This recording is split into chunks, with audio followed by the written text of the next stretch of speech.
You see it in every heist movie. The safecracker presses a stethoscope against cold steel, slowly turning the dial. Listening. Click. Another turn. Click. Then the vault swings open, and millions vanish. But here's what Hollywood never tells you. That stethoscope? It's mostly useless on any real safe. The sounds you're supposed to hear? They're microscopic, drowned out by breathing, by heartbeat, by the hum of a casino floor 3 rooms away. So why did this tool become the symbol of safecracking? And how did Las Vegas, the city with the most money locked behind the most doors, actually get cracked when it happened? The truth sits in a stack of patents from 1873, in a physicist's memoir from 1945, and in the security footage from a dozen failed heists across the Strip. Every safe ever built carries the same fatal flaw. And that flaw has nothing to do with sound. Paper, Safecracking for the Computer Scientist, from his research at the University of Pennsylvania, and Richard Feynman's first-hand accounts in Surely You're Joking, Mr. Feynman, documenting his Los Alamos National Laboratory experiences from 1943 to 1945. Now back to the information. Line up the notches and a fence drops through. The bolt retracts. The door opens. Simple. But Yale adds something crucial. The wheels don't all turn at once. You dial right, left, right again. This alternating pattern forces the wheels to align in sequence. One mistake, and you start over. Manufacturing this lock requires tolerance. The shaft that holds the wheels can't be too tight or the wheels won't turn. It can't be too loose or the mechanism jams. So machinists build and play a few thousandths of an inch, just enough clearance for smooth operation. That clearance? That's the crack in the armor. The tolerances mean each number has wiggle room. If the combination is 4-37-61, you can dial 3-36-60 and the safe still opens. Suddenly, that million combinations shrinks. Some lock manufacturers later determined that with standard tolerances, the effective key space drops to 22,330 distinct combinations. That's 2.5% of the apparent million. The vulnerability sits in the engineering from day one. They're coming from the drive cam, the part that connects the dial to the first wheel. When you turn the dial, the drive cam has a notched slope.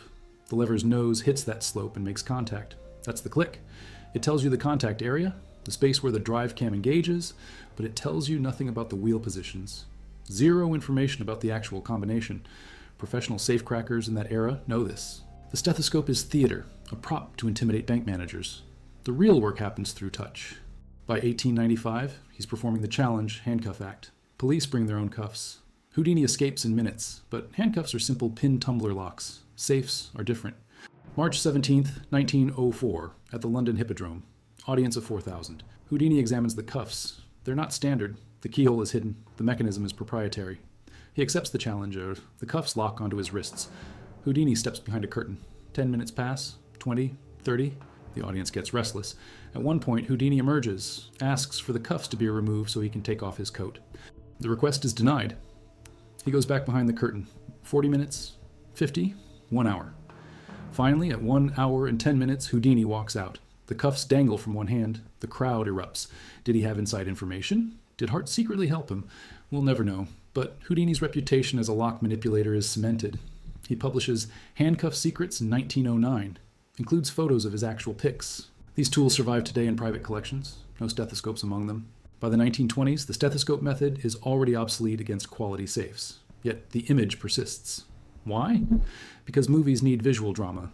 A man pressing his ear against a vault looks boring. A man with a stethoscope looks professional. Scientific? Dangerous. So Hollywood pushes the myth, and the myth becomes what people believe.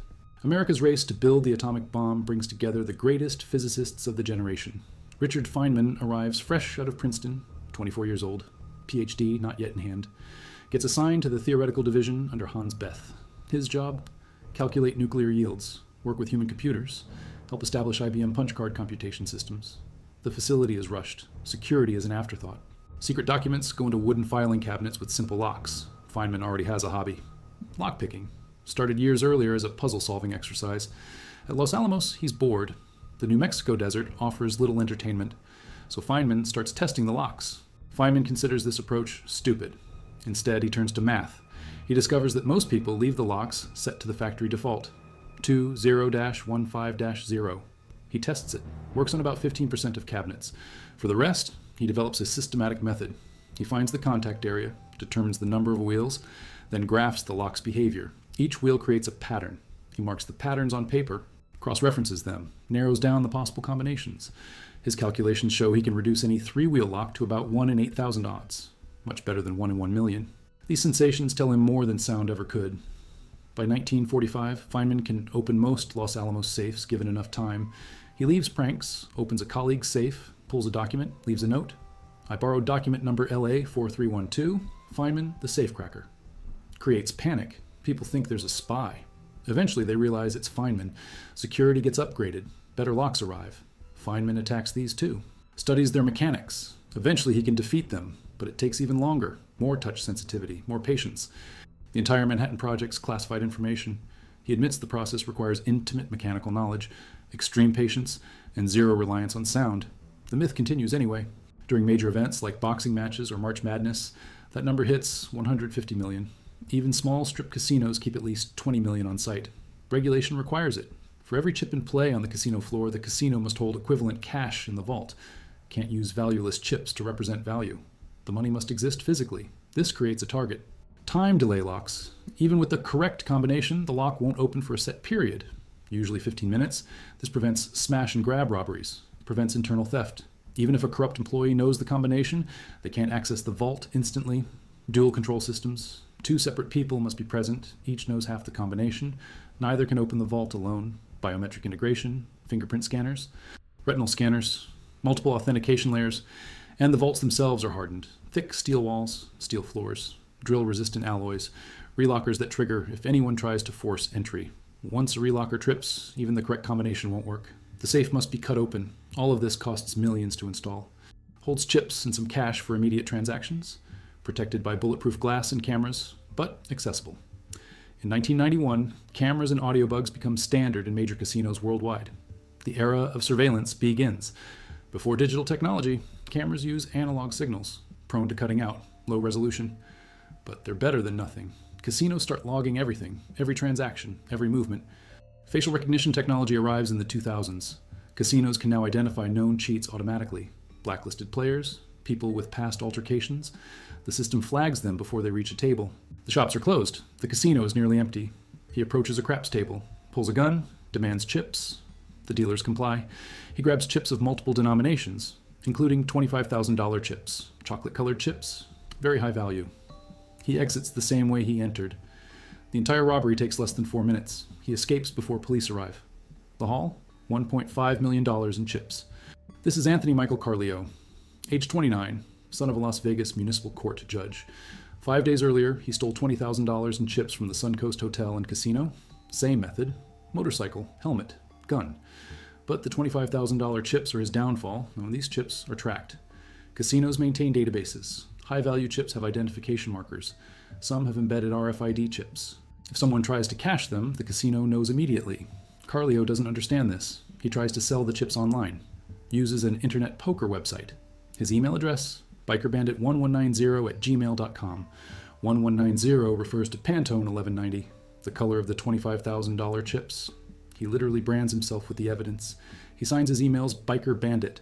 No chases, just collect evidence. Let cameras capture everything. Then work with police. This policy saves lives. But it also makes casinos vulnerable to quick, bold thefts. No violence, no threats, just an unlawful taking. Brennan vanishes. He's 34, clean cut. Originally from Pennsylvania, kept to himself according to co-workers. A warrant is issued several days later, 12 counts of felony theft. Brennan goes on the FBI's most wanted list. He stays there until 2006 when the Stardust closes. His case is dismissed. Neither Brennan nor the money are ever seen again. Largest inside theft in Las Vegas history at the time, and it required zero safecracking skill, just opportunity and nerve. This time they target a guard carrying $1.1 million in cash and checks from an armored truck. They use smoke bombs to conceal their escape. The theatrical nature of the heist makes headlines, but they get caught. The smoke bombs are distinctive. Security footage identifies them. All 3 go to prison. One son, Jeffrey Hopper, later becomes a pastor for jailhouse inmates. Turns his life around. The Stardust seems cursed with security failures. Solis convinces Tall Chief to help him. The plan is simple. During a routine stop at Circus Circus, Tall Chief drives away while the guards are inside. She takes approximately $3 million, flees the country with Solis to the Netherlands. They stay together for a while, then split. Tall Chief claims she only got $1,000 from the heist. Solis has the rest. The money is never found. She can't live with what she did, September 2005, she surrenders to Las Vegas authorities, takes full responsibility. A federal judge sentences her in March 2006. Maximum sentence, 5 years and 3 months. Solis remains at large. Still wanted, still hasn't been caught. The FBI believes he's in Latin America, but that's speculation. No confirmed sightings. $3 million disappeared and never recovered. 2000. Bellagio again? Jose Vigoas and accomplices Luis Suarez and Oscar Sanchez hit the cashier cage. Vigoa is no amateur.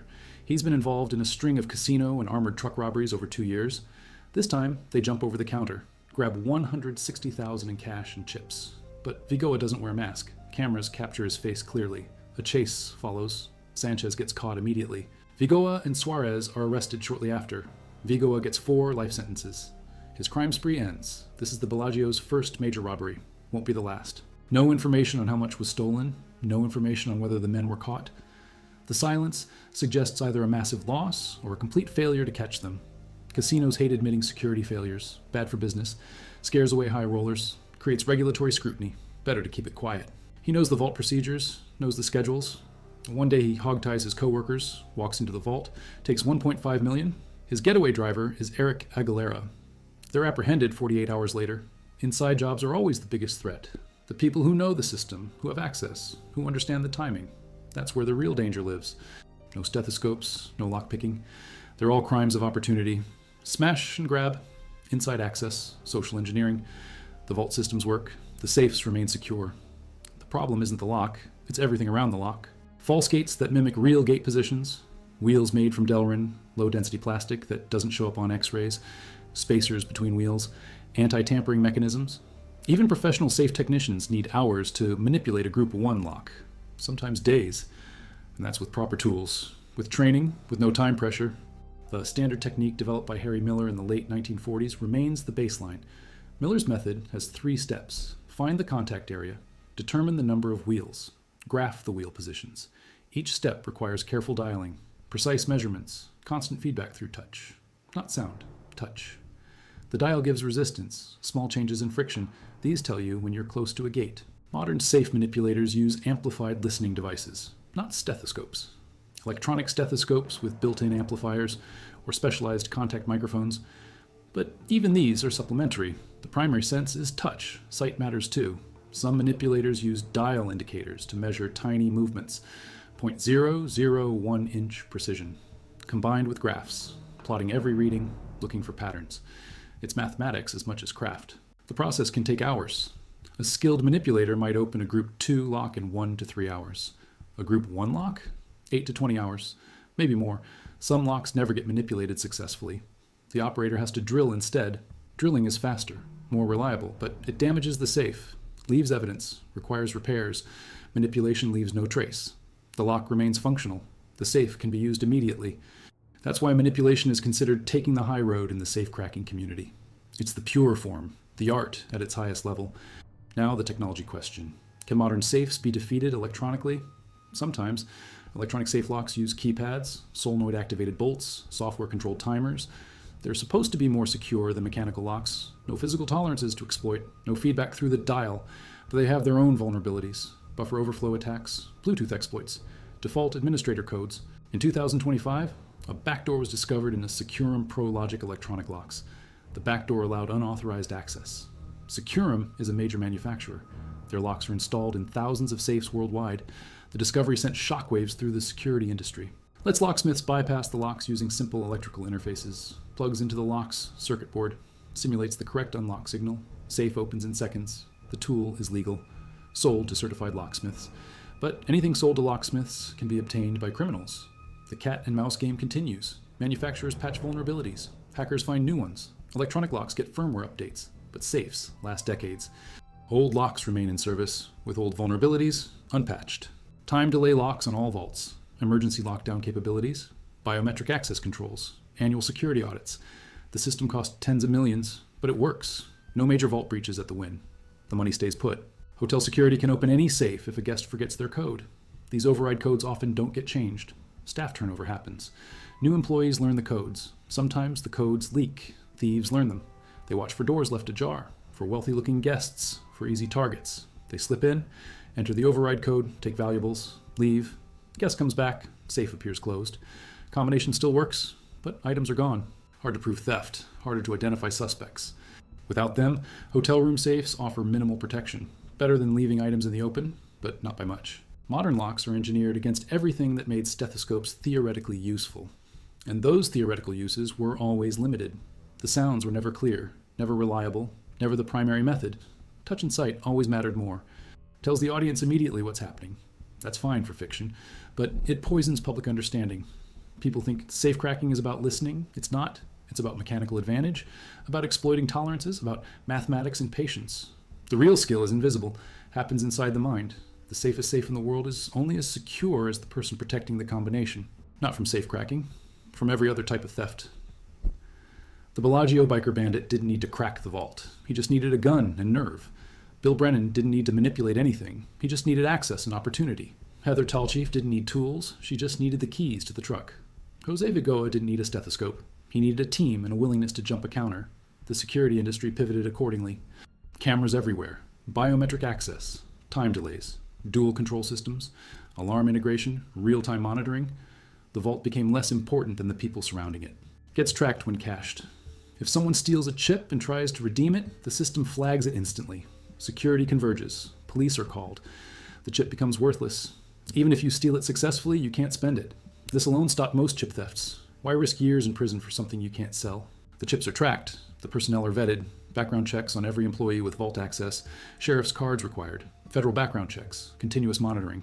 This makes inside jobs harder. Makes theft attempts visible. Makes escape unlikely. The casino doesn't need an unpickable lock. They need a system where picking the lock doesn't matter. Where even if you get past the lock, you still can't get the money out of the building. That's what Las Vegas built. These are how most security breaches happen. Not through skill, through luck, through someone being lazy, through someone breaking protocol. Practice finding contact points. The drive cam has a notch. The lever nose makes contact with this slope. Produces a tiny click and more felt than heard. The locksmith marks this position, determines the contact area, then finds the number of wheels, turns the dial slowly, counts how many clicks occur as each wheel gets picked up by the drive pin. 3 clicks equals 3 wheels. 4 clicks equals 4 wheels. This tells you how many numbers are in the combination, but you don't know the order yet. A 3-number combination has 6 possible variations. A 4-number combination has 24 variations. You have to try them all, dial each one methodically. If you get the numbers right but the order wrong, reset and try the next variation. This is where hours disappear. Trying, resetting, trying again. Measure sub-millimeter movements. Provide visual feedback to supplement touch. Some use electronic stethoscopes, medical-grade amplifiers, contact microphones pressed against the safe body. These tools help, but they don't do the work. The operator's brain does the work. Pattern recognition, hypothesis testing, systematic elimination. It's a scientific process, not a magical one. Group 1 locks have defenses. The drive cam contact area is obscured. Wheels have false gates that create decoy feedback. The lock requires an extra step after entering the combination. Some Group 1 locks use wheels of different sizes. Creates irregular signatures, harder to graph, harder to distinguish. Some use spring-loaded wheels that shift position under manipulation attempts. Creates false positives, wastes time. Group 1R locks add even more. Lead shielding to block X-rays. Delrin wheels to block radiological attacks. Internal barriers that prevent scoping. These locks can take 20 hours of continuous work, maybe more. And if the manipulator makes a mistake, they start over. Hours lost, progress reset. That's why most professional safe technicians drill Group 1 locks. It's faster, more reliable, more cost-effective for the customer. But drilling has downsides. It damages the safe, requires repairs, leaves visible marks, alerts anyone who sees the safe that it was compromised. That matters for evidence collection, for maintaining covert access, for situations where you want the owner to never know someone got in. That's where manipulation remains valuable. For locksmiths, helping forgetful safe owners. For law enforcement executing warrants. For forensic investigators preserving evidence. For these use cases, spending hours or days on manipulation makes sense. Preserves the lock, preserves the safe, maintains operational security. No manipulation attempt could work in 4 minutes. You need hours. Hours sitting at a safe in a restricted area, with cameras watching, with security patrols, with time delay locks preventing access even if you get the combination right. It's not viable. That's why criminals stopped trying. Why casino vaults stopped being targets. The risk-reward ratio doesn't work. Target the armored trucks. Target the moments when money moves, when it's vulnerable, when security can't respond fast enough. These are the modern threat vectors. And they don't require safe-cracking skills. They require social engineering, inside information, willingness to use violence, speed, Escape planning, these are different skill sets, different risk profiles, different outcomes. Not because they're perfect, but because attacking them is pointless. Security has moved on. Multiple layers, multiple checkpoints, multiple observers. The vault is the last place anyone looks anymore, because by the time you reach the vault, you've already been caught. The camera saw you, the logs recorded you, the silent alarm triggered. Response is already coming. The game is over before it begins. That simple medical device, does it crack safes? No, never did. Not effectively, not reliably, not against anything built after 1930. It's a prop, a movie cliche, a cultural artifact with no practical value. The real tools are mathematical, mechanical, require years of training, require intimate knowledge of lock internals, require patience beyond what most people possess. And even with all that, the success rate against modern safes is low, very low, unless you have time, lots of time. And in Las Vegas, time is the one thing you'll never have. That's where security focus belongs. That's where Las Vegas has invested. And that's why despite multiple heist attempts, despite inside jobs, despite armed robberies, the casino vaults remain intact. The money stays put. The system works. It's a battle of systems, procedures, redundancy, human vigilance, technology integration, constant updating, continuous improvement. The lock is just one component, a small component, and in modern security design, not even the most important component. Find contact points, count wheels, graph positions, try combinations, but the locks have changed. Groups 1, 2, 2M, 1R, each generation more resistant, each generation requiring more skill, more time, more sophistication, and each generation making manipulation less viable as a criminal technique. That's intentional design.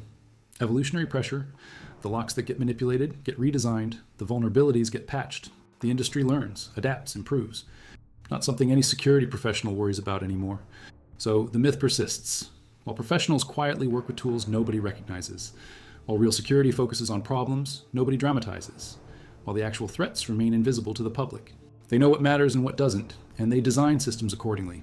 Systems that work, systems that protect billions, systems that have kept Las Vegas vaults secure for decades despite constant attempts. Not through mythical tools, through boring, systematic, layered security, through procedures, through redundancy, through vigilance, not through dramatic confrontations, not through genius lone wolves with perfect hearing, through networks, systems, trained personnel, constant monitoring, immediate response, multiple checkpoints. These are the unglamorous truths. These are what actually protect the money. These are why Las Vegas casinos can hold $150 million in cash and sleep peacefully at night. Not because their safes are unpickable, because attempting to pick them is suicide, because the system surrounding the safe matters more than the safe itself. For employees skimming, that's surveillance in the 1940s and 50s. Crude, labor-intensive, limited coverage, but it worked for its time. As technology improved, so did surveillance. First analog cameras, then digital, then high definition, then facial recognition, then AI-assisted behavior analysis, each generation exponentially better than the last. The crawl space got sealed decades ago. The mirrors came down. The modern system replaced it entirely.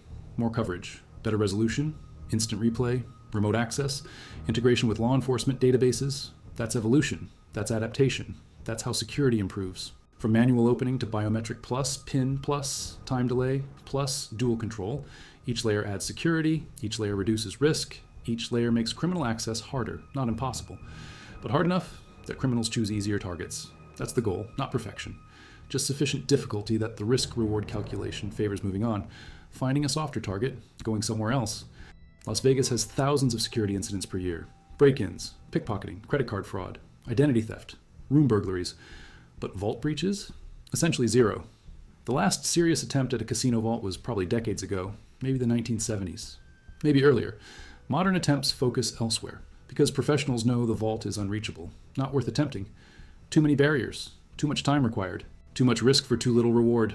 So they don't try. They go after softer targets. Cage holdups, armored truck heists, employee theft, chip grabs. These offer better odds, faster execution, lower skill requirements. That's rational criminal behavior. Optimizing for success probability, minimizing risk, maximizing potential reward, helping people who locked themselves out, helping estates access deceased relatives' safes, helping businesses with malfunctioning locks, helping law enforcement execute legal warrants.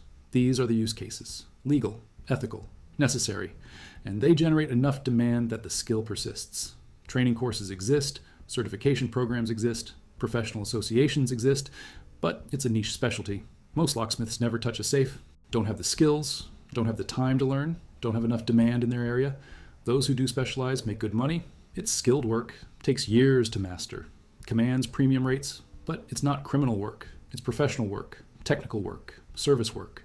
Would need hours of uninterrupted time, would need to defeat multiple security layers, would need to avoid cameras, would need to bypass biometric controls, would need to neutralize alarms, would need to deal with time delay locks, would need to escape with the money, would need to avoid capture afterward. The probability of success approaches zero. Actually reaches zero if we're being realistic. It's not happening, can't happen, won't happen. The system prevents it completely, not for decades. The only place it still cracks safes is on screen, in fiction, in our collective imagination, in the space between what people believe and what actually happens. That gap is vast, and nothing fills it, because the truth is boring, the truth is lengthy, the truth involves math and graphs and patience. Nobody wants to watch that for 2 hours, so we watch the stethoscope instead, and we believe the myth. And the myth protects the truth, which is that Las Vegas figured out safe security decades ago, solved it, made the vault irrelevant as a target, and moved on to other challenges, while we're still stuck watching old heist movies, still imagining safecrackers with perfect hearing, still believing in outdated technology. The game has changed, the public hasn't noticed, and that's exactly how security professionals prefer it.